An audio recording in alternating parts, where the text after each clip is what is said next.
Capítulo 358 de Black Clover no ar, depois de um tempão de espera, e a gente tem Noelle Big Tetas chegando com super power up, contrato com Deus que não é Deus, Nozel indo pras cucuias, e tem o início da batalha entre a mãe e filha que a gente tava tanto esperando, né? Bora lá! Para poder falar de Black Clover hoje, deixe seu like aqui nesse vídeo. Na descrição tem o link para vocês poderem conferir lá na Atacado Collections mais de 1000 personagens diferentes entre Funko Pops e action figures dos animes para vocês verem lá no precinho, gente. Funko Pops a partir de R$ 75, então assim que o vídeo acabar, clica lá para olhar. Bom, vamos direto ao ponto, porque a batalha tá rolando, o Nozel tá de fato lutando contra a Acer e ele já tá com uns ferimentos ali por ter sido atingido outras vezes nesse rolê todo, o que eu achei bem legal, que a gente não voltou aqui com a batalha desde o início, né? Deixou ali subentendido que eles já estão lutando enquanto tava mostrando as outras coisas, e ao que tudo indica, ele tá só se defendendo por não conseguir atacar a própria mãe, né? Quem é que conseguiria? Porque ela chega lá, né, e ela pega e diz que ele não vai conseguir ir muito longe, ele ficou forte, mas esse é o mais longe que ele vai chegar. E por quê, gente? Por que que o Nozel não tem capacidade de evoluir mais, de ficar mais forte? Na verdade, na visão dela, ele não vai conseguir ultrapassar o limite dele, né, por dois motivos ali. Um, que ele não consegue deixar de lado as emoções e os sentimentos, né, e priorizar vencer o inimigo, né, quando esse inimigo tem ali uma ligação sentimental mais forte com ele, no caso dela ali, que é a mãe. E por mais frio que o Nozel aparente ser,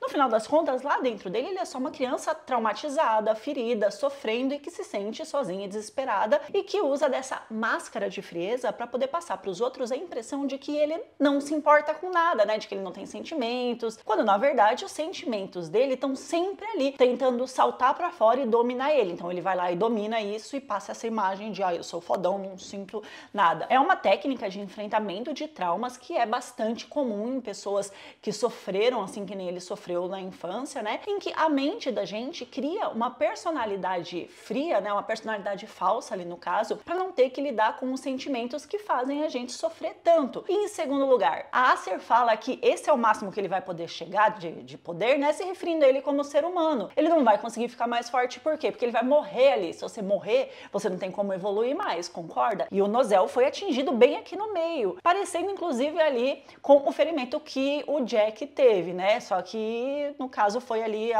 o espeto da Acer que atravessou ali a barriga dele. O pior de tudo é que a Acer usa de uma forma muito cruel os sentimentos dele, né? E não só do Nozel, mas dos outros dois filhos também, para poder desestabilizar eles emocionalmente e assim poder criar várias brechas que fazem com que nenhum dos três tenha ali a mínima condição nem de sequer tentar revidar qualquer ataque dela. A fala dela sobre a magia do Nozel é extremamente sarcástica, porque ela tá embutindo aqui, né, de uma forma bem subjetiva, a ideia de que as águas prateadas que ele herdou dela não são tão fortes quanto ela esperava que iriam ser de fato, né? Então, imagina só, você ter passado por todo o trauma que você passou na infância, inclusive eu já fiz um vídeo aqui, um pouco mais de um ano atrás, falando sobre essa questão psicológica do Nozel, e agora você se depara com a sua mãe, tem ali uma fala tão crítica e que te passa essa ideia de desprezo, de que você não é bom o suficiente, de que você não foi capaz de superar as expectativas dela. É um reforço negativo extremamente forte numa mente que já está sobrecarregada pela culpa de não ter sido capaz o suficiente de salvar a mãe da maldição e cuidar ali da família. E isso cria um bloqueio muito forte na pessoa,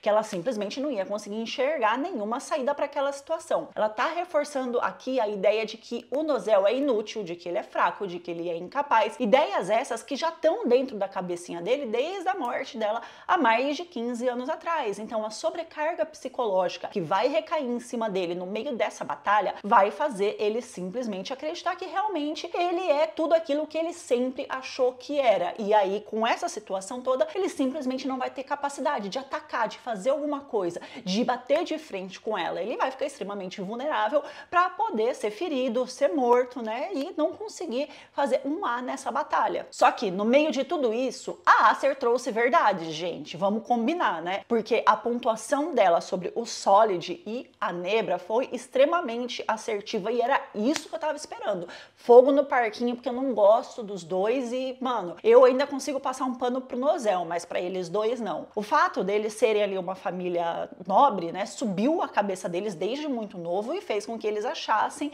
que eles não precisassem se esforçar pra conquistar nada, porque na visão deles, eles já nasceram com tudo, né? E o tudo aqui é relacionado à força e poder de batalha, viu? Se um nobre nasce com mais mana, ele é mais forte que 99% da população, pra que ele vai se esforçar? Não que eles não tenham se esforçado o mínimo, mas justamente isso, eles fizeram só o mínimo, eles não fizeram o além deles, né? Pra que eles iam treinar assim exaustivamente, se desenvolver, melhorar, como a Noelle fez na cabeça deles, né? Eles não tinham mais o que melhorar, porque eles já eram fortes o suficiente. E isso fez com que os dois ficassem muito pra trás. Não é à toa que vários plebeus ao longo dos anos ali em Black Clover passaram eles em poder e em capacidade. Só que essa arrogância deles impediu eles, até este momento agora, de enxergarem que eles ficaram pra trás, né? Que aqueles que eles tanto desprezavam já ultrapassaram eles há muito tempo. Fora ali a arrogância e o ódio que eles tiveram contra a própria Noelle, porque ali no quadro do flashbackzinho, a gente vê situações em que os dois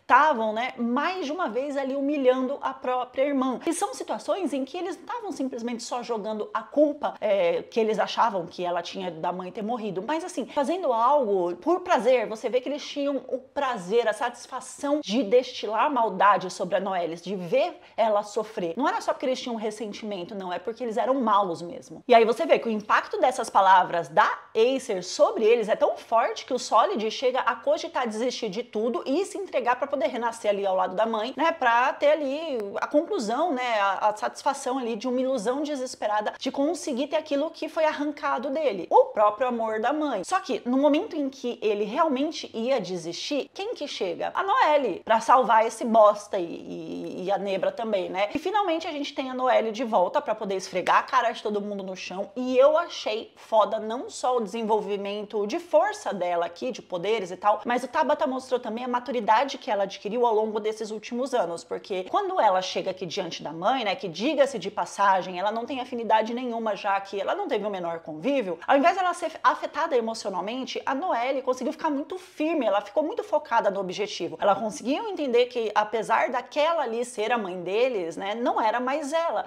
não a que ela era antigamente. Então, teve agora esse ápice do desenvolvimento emocional da Noelle, mostrando maturidade, né, como ela chegou nessa maturidade que tá muito alta, dando ali mais solidificadez, eu ia falar, deixando ela mais sólida, vamos dizer assim, né? E não é que ela não tenha ficado abalada ali vendo a mãe dela viva, né? E viva como uma inimiga na frente dela e os irmãos destruídos no chão. A gente tem um quadro ali que mostra o rosto dela com uma sombra aqui nos olhos, que indica justamente como isso mexeu com o emocional dela, mas ela conseguiu ali se autorregular essas emoções dela e não deixar ser levada por elas. E eu achei isso muito massa. Só que me pareceu que pode ser que o Lucius tenha também algum tipo de controle de alguma forma ali na questão das memórias dos paladinos, as pessoas que ele transforma ali, ou alguma coisa em relação a isso, sabe por quê? Porque a forma como a Acer fala da Noelle, assim que a menina chega, acaba sendo meio estranho, porque dá a entender que ela nunca viu a Noelle grande, né, assim, já moça e tal. Só que no final lá da luta contra a Megícula, elas duas se encontraram, né, quando a Acer foi libertada e tal, foi um encontro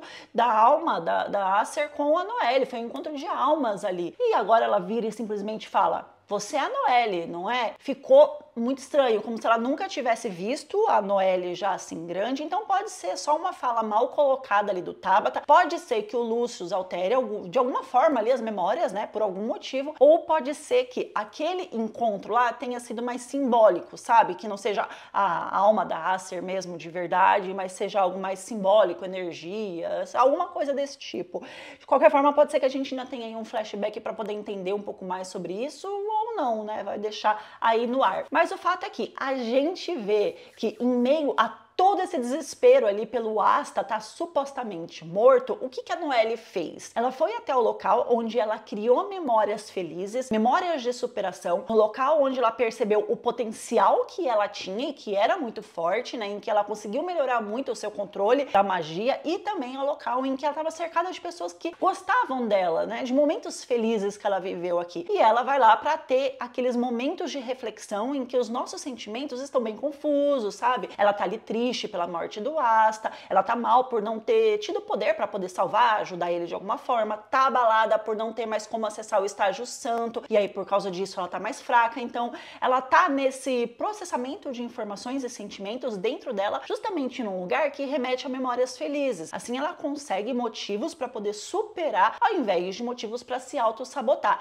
Então é aí que chega a Kanorro dizendo que precisava de uma ajuda da Noelle com o problema lá no templo. Gente, não se enganem, tá? Não foi um encontro aleatório em que a Kanorro tava passando por lá e viu a Noelle e pediu ajuda. A Kanorro já sabia antes que ela ia precisar da Noelle, sabia que a Noelle era meio que predestinada, sabe, para esse momento, e então ela leva a Noelle de cara lá com o que eles chamam de Deus dos Mares, que era adorado naquela região lá, mas que estava em sono profundo há muitos e muitos séculos, muitos anos, e com toda aquela carga de magia ali fluindo. E com tudo que tá rolando aí com as ações do Lucius, a magia do Lucius, as ações dele, bateu de frente ali com essa carga de energia desse dragão, e aí esse deus que foi colocado lá para dormir por algum motivo, não sabemos ainda o qual, acordou. Mas a real é que ele não é um deus, gente. Ele não é um espírito, tipo a Undine lá. Ele é um demônio. E ele não é um demônio qualquer. Ele é, de acordo com algumas mitologias, o demônio que representa a inveja dentro dos 7 pecados capitais, e ele também é associado aos 7 príncipes do inferno. Inclusive, existem até algumas citações sobre ele na Bíblia, sendo que em Jó, a descrição que é feita, não diretamente assim de que ele é um dragão, né, mas que deixa muito a entender que o bicho lá do Jó era um dragão, diz assim, que as suas pálpebras são da alva, que da sua boca saem tochas, faíscas de fogo e fogo escarlate, das narinas saem fumaça como uma panela fervente, fora que ele é descrito como um ser aquático no livro de Jó, né,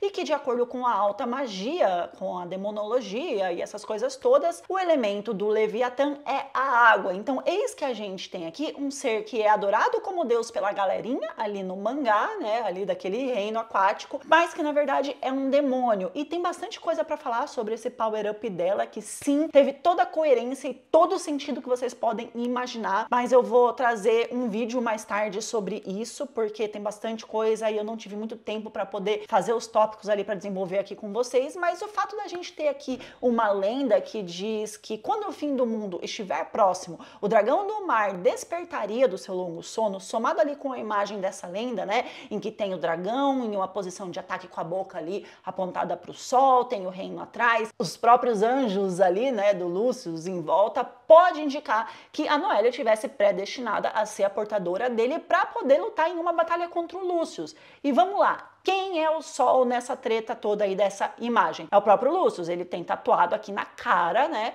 o solzinho aqui, e o dragão tá ali rugindo contra o Sol, contra o Lucius, então, numa possível batalha da Noelle com a fusão ali, com o Leviatã contra o Lucius, e aí provavelmente junto do Yuno e do Asta, mais tarde, tá? Por que que o dragão só iria despertar quando o fim do mundo chegasse? Porque pode ser que alguém tenha posto ele ali pra dormir, justamente por ele ter uma força que é descontrolada, que nem ele mesmo conseguisse controlar, né? E programando ele para acordar numa situação dessas. Vale a gente citar que, de acordo com o Sebastian Michaelis, uma coisa assim aí, os 3 primeiros anjos a caírem, né, foram o Beelzebub, o Lúcifer e o Leviatã. Sendo que o Leviatã era o príncipe da heresia, então tem alguma coisa a mais por trás de toda essa boa vontade aí do suposto deus do mar simplesmente querer ajudar a humanidade, não deixar o mundo acabar. Ele jamais iria deixar assim o poder dele ser simplesmente ali subjugado por um ser humano, deixar ali alguém dominar ele, e eu acho que isso pode ser ali um plano prévio, né, do Astaró